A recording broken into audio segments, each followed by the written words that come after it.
उन्हाळ्यामध्ये भाजीपाल्याचं प्रमाण तर कमी असतंच, पण भाजीपाला खाण्याची उन्हाळ्यामध्ये फारशी इच्छाही होत नाही. अशी कुठलीतरी भाजी असायला हवी, जी घरच्या साहित्यामध्ये तयार होईल, लवकरात लवकर तयार होईल, पण चवीला नॉन-व्हेजपेक्षाही भन्नाट लागेल. आज आपण प्युअर व्हेज भाजी बनवतो आहे, पण दिसायला बघा ना, अगदी चिकन मटनसारखीच दिसते आहे, पण चवीला खरंच सांगते, नॉन-व्हेजपेक्षाही मस्त लागते. आणि तुम्ही कृती बघाल ना, तर खरंच म्हणाल, की किती सोपी भाजी आहे. आणि चाखाल ना, तर म्हणाल, की यापुढे तर नॉन-व्हेजसुद्धा फेल आहे. नक्की ट्राय करून बघा. जर रेसिपी तुम्हाला आवडली तर लाईक, शेअर नक्की करा. तर ही भाजी आज आपण कोथिंबीरपासून बनवतो आहे. उन्हाळा असो, पावसाळा असो की हिवाळा असो, कोथिंबीर 12ही महिने उपलब्ध असते, हो ना? पण यापासून बनवलेली ही भाजी खरंच चवीला मस्त लागते. यामध्ये 2 चमचे बाजरीचं पीठ, 2 चमचे बेसन पीठ आणि 1 चमचा गव्हाचं पीठ घालायचं. थोडी कसुरी मेथी, भाजलेल्या धन्याचं पूड घालायचं, तिखट, हळद घालायची, जिरेपूड घालायचं आहे आणि सोबतच 1 ते 2 चमचे तेल घालायचं. चवीनुसार मीठ घालायचं आहे आणि बेसन पीठ घातलेलं आहे ना, त्यामुळे ओवा यामध्ये छान लागतो. थोडं पाणी घालायचं आणि सैलसर मिश्रण तयार करायचं आहे. जर तुम्हाला कोथिंबीरचं प्रमाण जास्त वाटत असेल आणि या मिश्रणाला बाइंडिंग येत नाही आहे असं वाटत असेल, तर परत यामध्ये बेसन पीठ तुम्ही घालू शकता. मी परत 2 चमचे इथे बेसन पीठ घातलेलं आहे आणि 1 चमचा बाजरीचं पीठ घातलेलं आहे. बाजरीमुळे या वड्यांना खमंग अशी चव येते.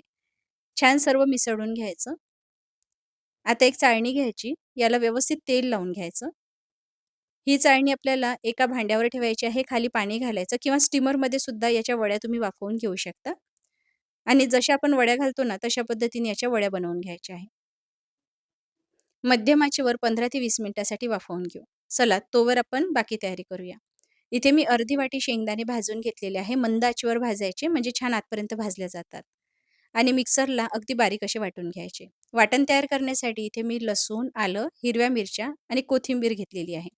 आपण इथे कोथिंबीरची भाजी बनवतो आहे, त्यामुळे यामध्ये कोथिंबीरचं प्रमाण जास्त आहे आणि असा अजिबात विचार करू नका, की कोथिंबीरमुळे या भाजीला कडवट चव येत असेल. अजिबात नाही, खूप मस्त चव येते. आपण शेंगदाणे घालतो आहे ना, त्यामुळे कडवटपणा अजिबात येणार नाही. अर्धा चमचा जिरे घालायचं, पाणी घालायचं, थोडी दालचिनी म्हणजे कलमी आणि 2 हिरवी वेलची घालायची आणि अगदी बारीक असं वाटून घ्यायचं.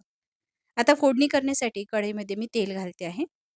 ही भाजी चमचमीत छान लागते, पण तेलाचं प्रमाण तुमच्या आवडीनुसार कमी जास्त करा. यामध्ये जिरे घालायचं, कुटलेला लसूण छान परतून घ्यायचा. एक अगदी बारीक चिरलेला कांदाही घालायचा आहे. कांदासुद्धा आपल्याला तांबूस रंग येईपर्यंत परतायचा आहे. आता तेलामध्येच आपल्याला शेंगदाण्याचं कूट घालायचं आहे. जरी आपण शेंगदाणे भाजून घेतले असले, तरीसुद्धा शेंगदाण्याचं कूट केल्यानंतर यामध्ये कच्चेपणा येतो. तो निघून जावा यासाठी तेलामध्ये छान शेंगदाणे परतून घ्यायचे. गॅस अगदी मंद आचेवर ठेवायचा आहे आणि बघा शेंगदाणे परतत असताना असा फेस वर यायला लागतो. जसं-जसं आपण एकसारखं परतत राहू, तसा-तसा यातला कच्चेपणा निघून जातो. आता यामध्ये तयार केलेलं वाटण घालायचं आहे.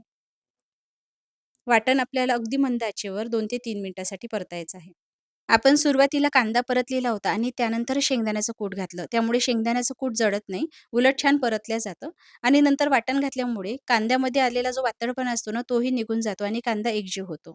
आता यामध्ये आपल्याला हळद घालायची आहे, 2 चमचे धनेपूड घालायचं आहे आणि या भाजीला अगदी नॉन-व्हेजसारखी चव देण्यासाठी मी इथे माऊली मसाला स्पेशल काळा मसाला घालते आहे 1 चमचा. यामुळे भाजीला अगदी नॉन-व्हेजसारखी चव तर येणारच आहे, त्याचबरोबर दिसायला ही भाजी अगदी नॉन-व्हेजसारखीच दिसेल. आणि सोबतच मी माऊली मसाला स्पेशल गरम मसाला 1 चमचा घालते आहे. हे मसाले तुम्हाला जर ऑर्डर करायचे असेल, तर वर मी कॉन्टॅक्ट नंबर दिलेला आहे. कॉल किंवा WhatsApp करून हे मसाले तुम्ही घरपोच मागवू शकता किंवा ऑनलाईन ऑर्डर करायचे असेल, तर www.maulimmasale.com या वेबसाईटवरून सुद्धा मसाले ऑर्डर करता येईल. 1 चमचा लाल तिखट घालायचं. कडेने तेल सुटायला लागलं, की कडकडीत गरम पाणी यामध्ये घालायचं आहे. सर्व छान मिसळून घ्यायचं. आता यामध्ये 1 चमचा मी मीठ घालते आहे. ग्रेव्ही किती पातळ आहे, दाटसर आहे त्यानुसार मीठ घालायचं आणि कडेने तेल सुटेपर्यंत ग्रेव्ही छान आपल्याला शिजवून घ्यायची आहे. आता वड्या बघू शकता तुम्ही 15 मिनिट वाफवून झाल्यानंतर पूर्णपणे गार करायच्या आणि नंतरच सोडवायच्या आहे. तुम्ही जर गरम-गरम काढाल तर या तुटू शकतात. बरं तुम्हाला जर या वड्या तळून घ्यायच्या असेल तर तुम्ही तेलामध्ये तळून सुद्धा घेऊ शकता. पण मी इथे न तळताच्या वड्या घालते आहे. पण तळून घ्याल ना तर अजून छान चव येईल. मी वड्या अशा सोडवून घेतलेल्या आहे.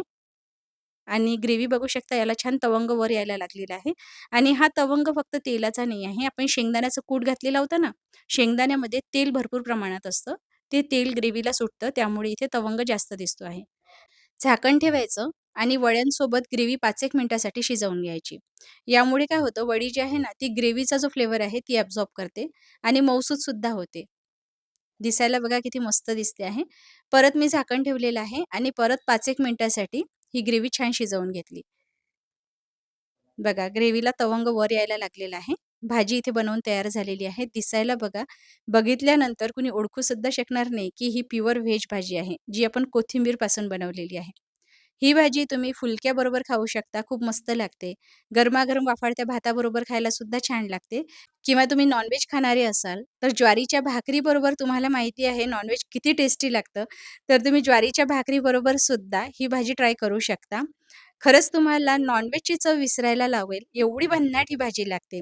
एकदा तुम्ही माझ्या पद्धतीने ही भाजी ट्राय करून बघा आणि हो, माऊली मसाला घालून जर ही भाजी बनवाल ना, तर अजून जास्त टेस्टी बनेल. जो खाणार आहे ना, त्याला तुम्ही सांगितलं नाही तर कळणार सुद्धा नाही, की हे नॉन-व्हेज आहे की व्हेज आहे. रेसिपी ट्राय नक्की करून बघा. जर आवडली असेल तर लाईक, शेअर नक्की करा आणि अशाच रेसिपी पुढेही बघण्यासाठी घरोघरी अन्नपूर्णा या YouTube चॅनलला सबस्क्राईब करून Facebook पेजला फॉलो नक्की करा. लवकरच भेटूया. तोवर हा व्हिडिओ शेवटपर्यंत बघण्यासाठी तुमचे मनःपूर्वक आभार. धन्यवाद.